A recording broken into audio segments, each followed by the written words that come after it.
எங்களுக்கு தெரியும், இன்று ஜனாசாக்கள் அவசரமாக அடக்கம் செய்யப்படுகிறது.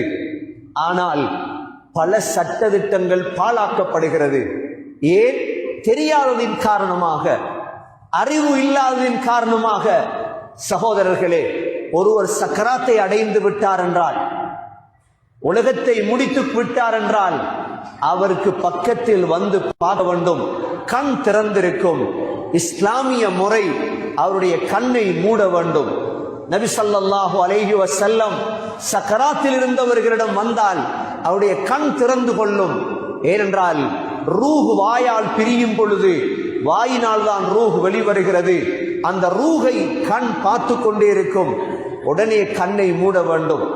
சகோதரர்களே, கண்ணை மூடிவிட்டு அவருடைய உடம்பை இலேசாக ஆக்க வேண்டும். ஏனென்றால் உடம்பில் உள்ள அசுத்தங்கள் வெளிவரும் நேரம் உடனே அவரை கழுவி பரிசுத்தம் செய்து இலேசான புடவையால் மூடி வைக்க வேண்டும். ஸல்லல்லாஹு அலைஹி வஸல்லம் சக்கராத்தை அடைந்த பொழுது நபி அவர்களிடம் எதுவும் வெளிவரவில்லை. நபி அவர்களை வெள்ளை புடவையால் மூடி வைத்திருந்தார்கள். சகோதரர்களே, இப்பொழுது ஜனாசா மரணித்து உயிர் பிரிந்து விட்டது. இந்த உயிர் எங்கு போயிருக்கிறது? சகோதரர்களே, உடம்பு இங்கு இருக்கிறது, உயிர் போய்விட்டது. உயிர் போனால் இந்த ரூஹ் இருக்கிறதே 5 இடங்களுக்கு செல்கிறது. ரூஹ் என்பது சாதாரண ஒன்றல்ல. உடம்பில், என்னுடைய உடம்பில் ரூஹ் இருப்பதால் தான் நான் பேசுகிறேன், பார்த்து கொண்டிருக்கின்றேன். உடம்பில் இருந்து ரூஹ் பிரிந்தால் சகோதரர்களே, அந்த ரூஹ் எங்கு போகிறது? 5 இடங்கள் இருக்கிறது ரூஹ் போகுவதற்கு. உலக வாழ்க்கையை எவ்வாறு அமைத்து கொண்டோமோ அவர்களோடு போய் சேர்ந்து கொள்ளுவோம். முதலாவது நபிமார்களுடைய ரூஹ் சகோதரர்களே எல்லியீன் என்ற இடத்திலே இருக்கிறது. அதைவிட உயர்ந்த இடம் கிடையாது. இரண்டாவது ரூஹ் சகோதரர்களே ஷுஹதாக்களுடைய ரூஹ். முஸ்அப் பின் உமைர், ஹம்ஸா ரலியல்லாஹு அன்ஹு, அப்துல்லா பின் ஜஹஷ் போன்ற அல்லாஹுடைய பாதையில் ஷஹீதானவருடைய ரூஹ். இந்த ரூஹுகளை அல்லாஹ் அவருடைய அர்ஷிலே, அல்லாஹுடைய அர்ஷிலே ஒரு கூடு இருக்கிறது. அந்த கூட்டுக்குள் அல்லாஹ் வைத்திருக்கிறான்.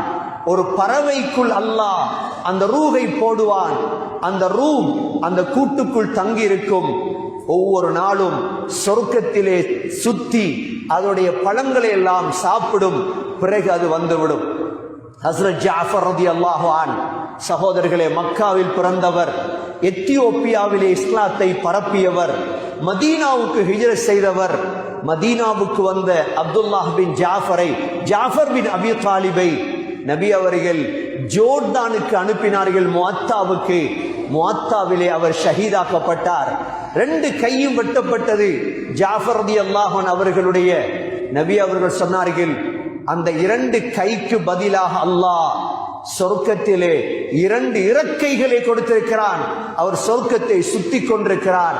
அதனால் தான் ஜாஃபர் ரலியல்லாஹுடைய புனைப்பெயர் ஜாஃபர் அத்-தையார், பறவை ஜாஃபர் என்றார்கள் ஸல்லல்லாஹு அலைஹி வஸல்லம். இது 2வது வகையான ரூஹ். 3வது வகையான ரூஹ் சகோதரர்களே மூமீன்களுடைய ரூஹ். உலகத்தில் மூமீனாக வாழ்ந்தவர், விளையாடியவர் அல்ல, தொழுகையை தவறவிட்டவர் அல்ல, நோன்பை தவறவிட்டவர் அல்ல, மோசமான காரியங்கள் ஈடுபட்டவர் அல்ல.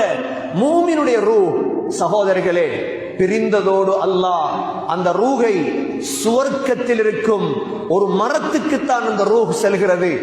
அந்த சொர்க்கத்திலே அந்த ரூஹ் மரத்திலே ஒரு பறவைக்குள் தான் போடப்படுகிறது. சொர்க்கத்தில் இருந்து கொண்டே இருக்கும் அந்த ரூஹ் அந்த மரத்தில் இருந்து கொண்டே இருக்கும் கியாமத்துடைய நாள் வரைக்கும். இது 3வது வகையான ரூஹ். 4வது வகையான ரூஹ் நமது ஊர்களில் தெரியும். தொழுகை இல்லாத முஸ்லிம், நோன்பு பிடிக்காத முஸ்லிம், ஜகாத் கொடுக்காத முஸ்லிம், குர்ஆன் ஓதாத முஸ்லிம், முஸ்லிம் தான், சமுத்தியில் முஸ்லிம், வாட் லிஸ்ட்லே முஸ்லிம், ஆனால் இஸ்லாத்துக்கும் அவருக்கும் சம்பந்தம் இல்லை.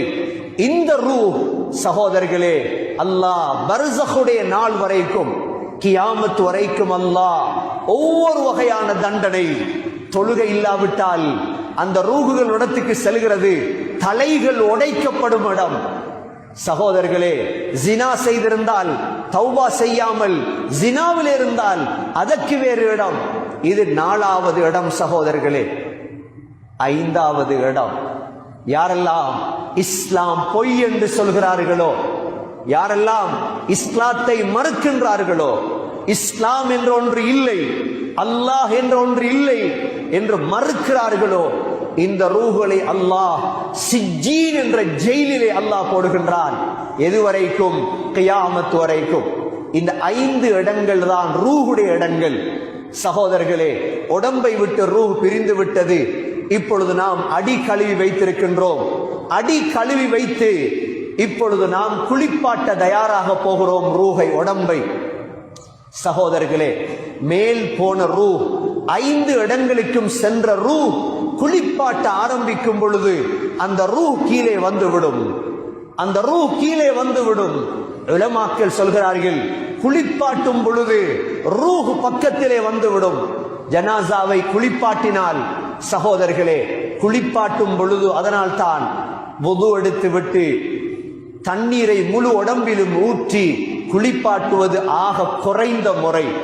ஹதீஸிலே வந்திருக்கின்றது, மன் கஸ்ஸல மைத்தன், எந்த அளவு சிறப்பென்றால், யார் ஒரு ஜனாசாவை குளிப்பாட்டுவாரோ, குளிப்பாட்டி அவரில் உள்ள குறைகளை மறைப்பாரோ, குளிப்பாட்டும் பொழுது பல குறைகள் வரலாம். நான் ஆரம்பத்திலே சொன்னேன், முடிகள் சம்பந்தமாகவும் ஒவ்வொரு விடயத்திலும் சுத்தமாக இருக்க வேண்டும். எப்பொழுதும் மவுத் வரும் என்று தெரியாது. திடீரென்று மவுத் வந்தால் தயாராக இருக்க வேண்டும். சரி, குளிப்பாட்டும் பொழுது குறைகள் வருகிறது, அதை மறைத்தால் அல்லாஹ் 40 தடவை உங்களுடைய பாவத்தை மன்னிப்பார். அந்த அளவு நன்மைக்குரிய விடயம்தான் ஒரு மையத்தை குளிப்பாட்டுவது. சகோதரர்களே, குளிப்பாட்டும் பொழுது அத்தர்கள் போடுவது, குளிப்பாட்டும் பொழுது இலந்த இலை, ஸல்லல்லாஹு அலைஹி வஸல்லமுடைய காலத்தில் இலந்த இலையை போட்டுத்தான் குளிப்பாட்டுவார்கள். சவக்காரம் இருக்கவில்லை.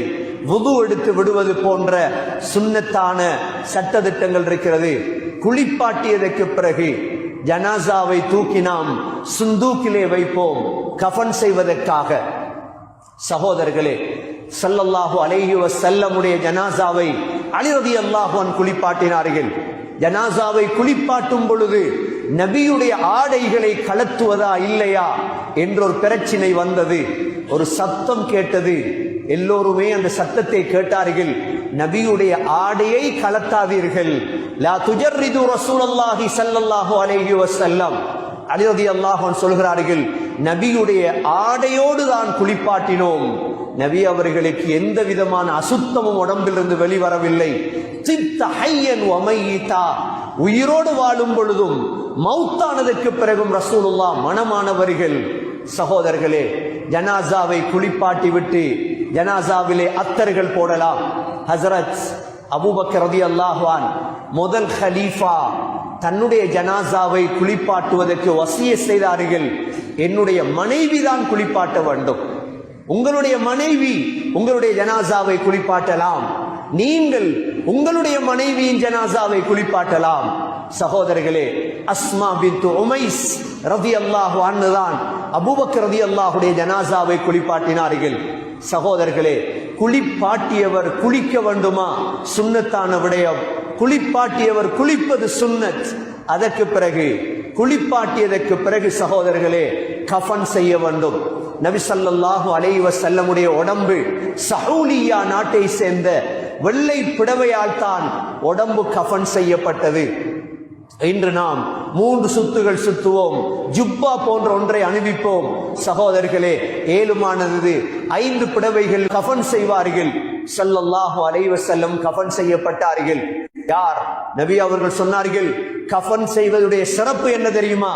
மன் கஃபன மையிதன், யார் ஒரு ஜனாசாவை கஃன் செய்வாரோ அல்லாஹ் சுவர்க்கத்துடைய பட்டாடையை கொண்டு அவரை அணிவிப்பார். எல்லா காலமும் இந்த நன்மை முஅத்தினுக்கு மட்டும்தான் போகிறது. ஒரு மையத்தை குளிப்பாட்டினால் உள்ள நன்மை வேறு. மையத்தை கஃன் செய்தாய் சகோதரர்களே, அல்லாஹ் சுவர்க்கத்துடைய இஸ்தப்ரக் சுந்துஸ் என்ற பட்டு ஆடையால் எங்களுக்கு உடை அணிவிப்பார். ஊரிலே சில ஊர்களுக்கு போய் பாருங்கள், மருதமுனையை போய் பாருங்கள், கண்டியிலே மடவளையை போய் பாருங்கள். ஒரு ஊரிலே ஒவ்வொரு கபிரிஸ்தானுக்கும் 50 வாலிபர்கள் இருப்பார்கள். 50 வாலிபர்கள் இருப்பார்கள். எப்பொழுது ஒரு இடத்தில் ஜனாசா என்று கேள்விப்பட்டால் அந்த வாலிபர்கள் விரைந்து சென்று அதனுடைய குளிப்பாட்டக்கூடிய, கஃன் செய்யக்கூடிய, கபரு தோண்டக்கூடிய வேலைகள் ஈடுபடுவார்கள். ஒவ்வொரு ஊரிலும் இருக்கிறது சகோதரர்களே. நமது ஊரிலும் இதை உருவாக்க வேண்டும். ஒவ்வொரு கபிரிஸ்தான், ஹைர் பள்ளியிலே கபிரிஸ்தான் இருக்கிறது, தக்கியா பள்ளியிலே கபிரிஸ்தான் இருக்கிறது, இதே போன்று முஹல்லா மஹல்லாவிலே கபிரிஸ்தான் இருக்கிறது. எத்தனையோ வாலிபர்கள் என்ன செய்வதென்று தெரியாமல் வாழ்ந்து கொண்டிருக்கிறார்கள். ஹைர் பள்ளி நிர்வாகம் ஒரு 50 பேரை தேர்ந்தெடுங்கள், வாலிபர்களை தேர்ந்தெடுத்து நாங்கள் அவர்களுக்கு கற்றுக் கொடுக்கின்றோம்.